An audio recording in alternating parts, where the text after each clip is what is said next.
দক্ষিণ আফ্রিকার বিপক্ষে টানা ৩ ম্যাচেই খেলেছেন ৫০ ইনিংস। দলের জয়ে রেখেছেন বড় ভূমিকা।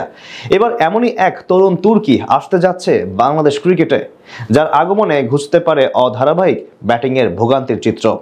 50-র হ্যাটট্রিক ছুঁয়ে সেই বার্তায় জানিয়ে রাখলেন এই যুবা ক্রিকেটার। ব্যাটিংয়ের পাশাপাশি বল হাতেও দুর্দান্ত তিনি। জাতীয় দলের আশার আলো হতে যাওয়া কে এই তরুণ তুর্কি, এই নিয়ে জানবো রিপোর্টে। লাল সবুজের ক্রিকেটে উদিত হলো আরো এক তরুণ তুর্কি, যার আগ্রাসী ব্যাটিং আরো শক্তিশালী করবে বাংলাদেশ জাতীয় দলকে।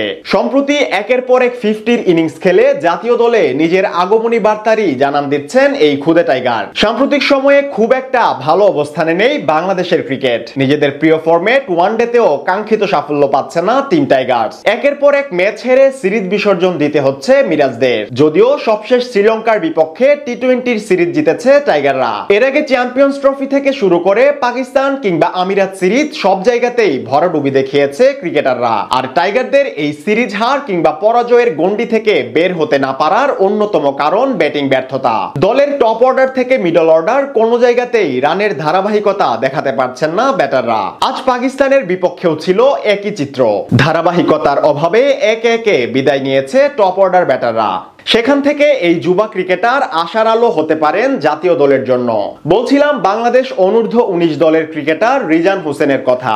সম্প্রতি ব্যাটিং এর ধারাবাহিকতা দেখিয়ে টাইগার ব্যাটিং এর হাল ধরার আগাম ইঙ্গিত দিচ্ছেন এই যুবা ক্রিকেটার। এই মুহূর্তে সাউথ আফ্রিকার বিপক্ষে দ্বিপাক্ষিক সিরিজ খেলছে অনূর্ধ্ব 19 দলের যুবা টাইগাররা। 22 তারিখের ম্যাচের আগে স্বাগতিকদের বিপক্ষে আরো 3টি ওয়ানডে ম্যাচ খেলেছে বাংলাদেশ, যার সবকটিতেই জিতেছে লাল সবুজের প্রতিনিধিরা। 5 ম্যাচের প্রথম 3টি টানা জিতে ইতিমধ্যেই সিরিজ দখলে নিয়েছে তামিম রিজানরা, যেখানে দলের জয়ে গুরুত্বপূর্ণ ভূমিকা রেখেছেন এই রিজান হোসেন। চলমান সিরিজে দুর্দান্ত ছন্দে আছেন এই ডানহাতি ব্যাটার। 13 তারিখ সিরিজের পর্দা ওঠার দিন ব্যাট হাতে অসাধারণ ইনিংস খেলেন রিজান। শক্তিশালী সাউথ আফ্রিকার বোলারদের হতাশ করে 1 ছক্কা 6-4-এ 62 রানের ইনিংস খেলেন তিনি। সেদিন 194 রানের বিশাল ব্যবধানে ম্যাচ জিতে নেয় যুবা টাইগাররা। আর জয় দিয়ে সিরিজ শুরুর দিনে দলের হয়ে সর্বোচ্চ ইনিংসটি ছিল রিজানেরই।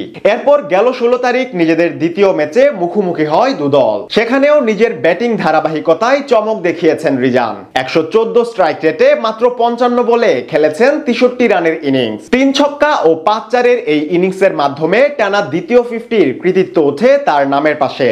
এদিনও 130 রানে স্বাগতিকদের হারিয়ে দেয় টাইগার যুবারা।